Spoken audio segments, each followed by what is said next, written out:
Olha só, eu queria então começar falando da nossa capa de novo. Tá aí, tá na tela, né? Portanto, o governo derrete. E eu começo o nosso giro aqui, Fabi, porque o presidente que já não pode andar nas ruas, ele não se arrisca a andar na rua, aliás, desde a campanha, né? É um presidente sem povo e chama o antecessor de covardão, mas ele não sai na rua. O Bolsonaro arrasta multidões por onde passa, isso o Brasil inteiro tá vendo.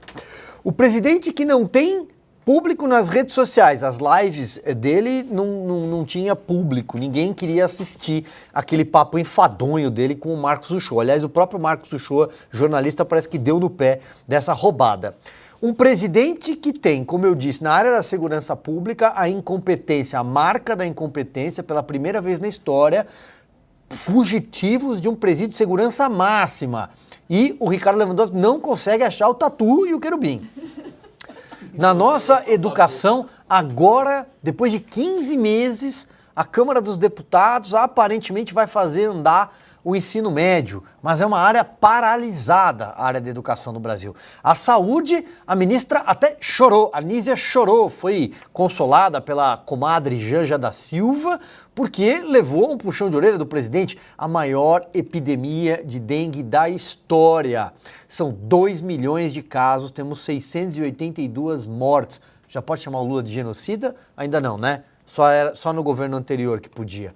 A péssima gestão dos hospitais fluminenses, dos hospitais federais no Rio de Janeiro. Nós temos, na área da saúde, o aumento da morte dos Yanomamis, mas o Bolsonaro não era o genocida dos Yanomamis e aumentou no governo Lula. Tudo isso está acontecendo. E o presidente procurando culpados. Essa semana ele se arriscou a culpar a imprensa.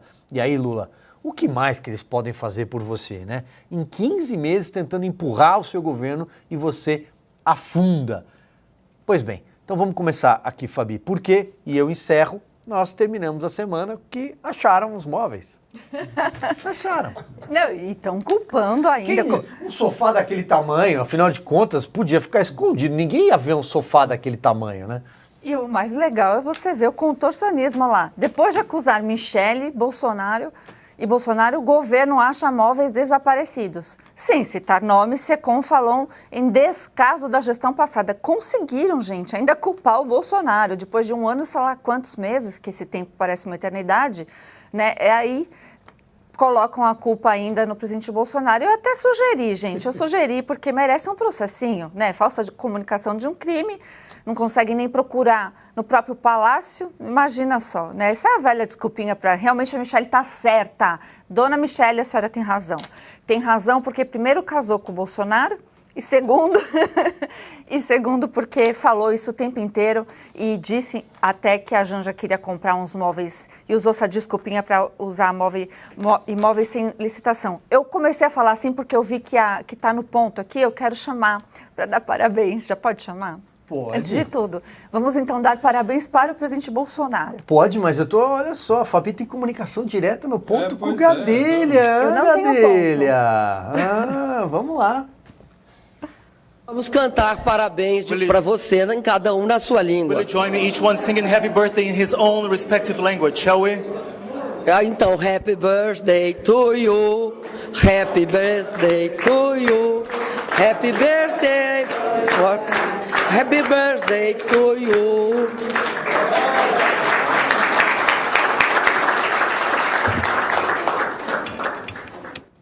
É isso aí, Fabi. Então fica os parabéns ao presidente Jair Bolsonaro. Bom, voltando então ao governo que derrete e os móveis...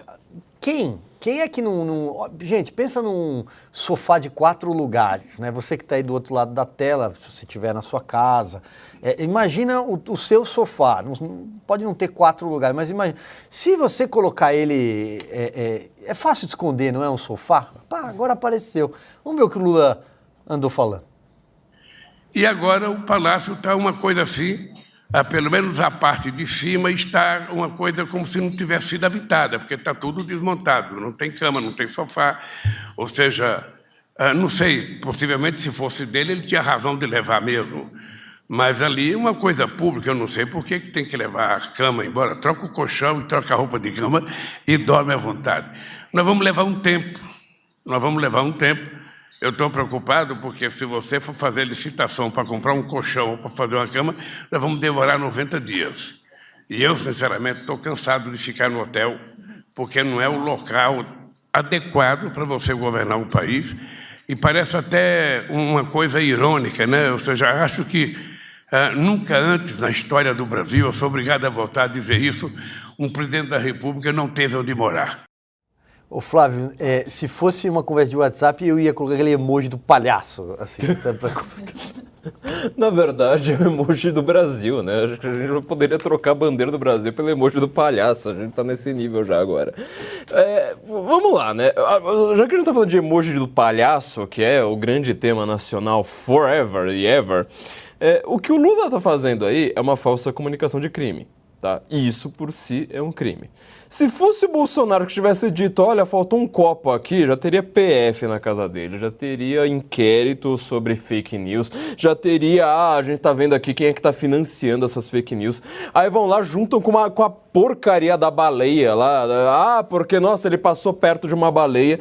Toda vez que você comenta isso nos Estados Unidos, até você chega lá pro Partido Democrata, que trata o Bolsonaro como se fosse Hitler, na hora que você fala assim, olha, o Bolsonaro está sendo investigado criminalmente no Brasil e pode pegar cadeia, porque ele passou de jet ski perto de uma baleia. Aí aparece lá até a Alessandra Ocasio-Cortez lá falando, peraí, como é que é? Sabe? Então, assim, nós estamos vivendo no país do palhaço mesmo, daquele emoji desgraçado.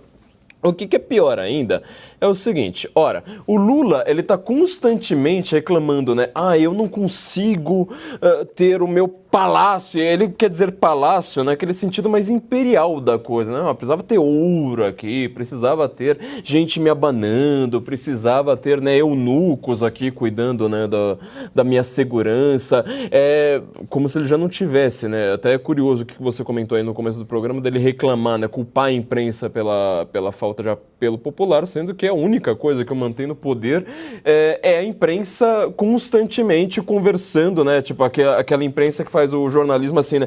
Não, porque eu tô conversando aqui com o ministro do Supremo, acabei de receber aqui do Zap, não sei mais o que, o jornalismo fofocalizando do Supremo o tempo todo. É isso que o mantém no poder, né? Então não sei mais o que falta para ele conseguir alguma coisa.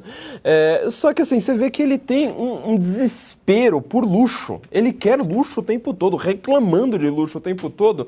E aí você compara, né, qual que foi a alegação da Michelle Bolsonaro para por que os móveis não estavam lá. Ora, nós tiramos os móveis do Palácio do Planalto, foi isso que ela disse, porque nós queríamos os móveis pessoais da família. Eu duvido, com todas as minhas forças, que a família Bolsonaro, que até então era de um deputado, tivesse móveis mais chiques do que do Palácio. Você vê. Foi até um gesto de simplicidade. Eu não consigo enxergar isso de outra forma. Foi um gesto de simplicidade, de familiaridade. Eu quero dormir na minha cama, quero sentar no meu sofá, para mim aquilo ali tá bom e tá ótimo. E eu quero pegar esse monte de sofá, cama, não sei mais o que são extremamente luxuosos, deixo ali no galpão. O que aparece a Janja, a socióloga dos pobres, essa que fala em nome, né, do povão? Ai, não, olha, eu quero minhas coisas luxuosas de volta, eu quero luxo o tempo todo, eu quero andar de sandália de 15 mil reais e, olha, não tô achando móveis ainda mais luxuosos. Isso aqui é um desejo por luxo, enquanto que um monte de pobre, lá no Nordeste, lá na região Norte, sabe essas pessoas que andam 2 horas para ir para a escola, estão lá querendo uma migalhinha do Lula. É esse o país de hoje. Cauti, agora, para além do momento Revista Caras, né, como a gente falou, Extreme Makeover, a Janja queria um palácio para chamar de dela, queria móveis novos. Aliás, o Rui Costa alertou ela porque ela queria comprar uma mesa de 200 mil e aí o chefe da Casa Civil falou, Janja, aí também já não dá, né?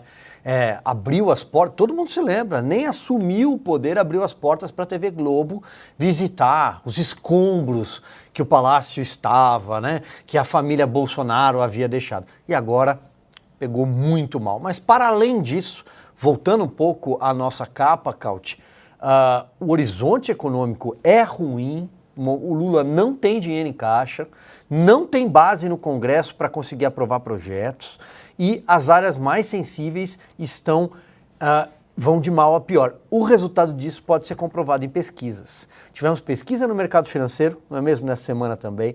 Tivemos Datafolha, atenção, quando o Datafolha diz que 58% acham que a coisa vai mal, você pode jogar mais uns 15 pontos. E aqui eu não estou falando mal de ninguém, eu estou seguindo a régua do que acontecia na eleição.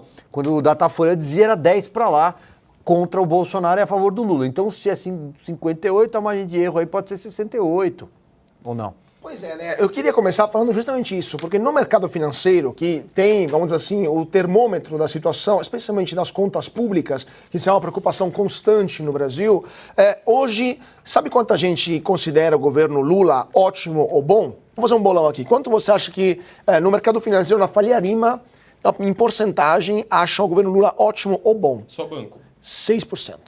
6% dos entrevistados acham o governo Lula ótimo ou bom.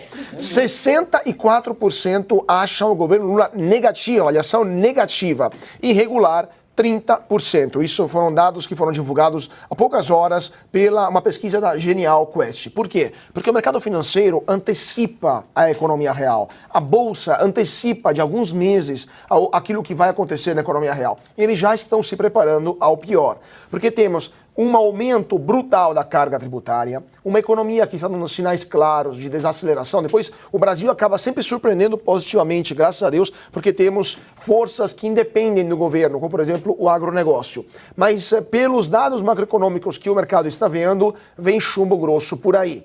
E também o comportamento do governo nas principais empresas brasileiras é um comportamento que vai além do intervencionismo. É quase estatismo puro, ou seja, eles querem voltar a controlar as maiores empresas brasileiras. No caso da Petrobras, já conseguiram fazer isso. Quando a Petrobras queria distribuir dividendos, no começo de março, Lula ligou para o ministro de Minas e Energia e disse não vai distribuir. A Petrobras caiu em um dia só mais de 10% e os investidores estrangeiros amedrontados começaram a vender bolsa brasileira. Tivemos a Vale também. O Lula tentou emplacar Guido Mantega, o ex-ministro da Economia, ex-presidente do BNDES, o italiano, na planilha da Odebrecht, tentou emplacar ele no comando da maior empresa brasileira, da Vale, a mineradora, que disse não, o conselho disse não. Poucas horas depois dessa negativa, o governo foi lá e tacou uma multa de 25 bilhões de reais, inventando que um contrato assinado com o governo Bolsonaro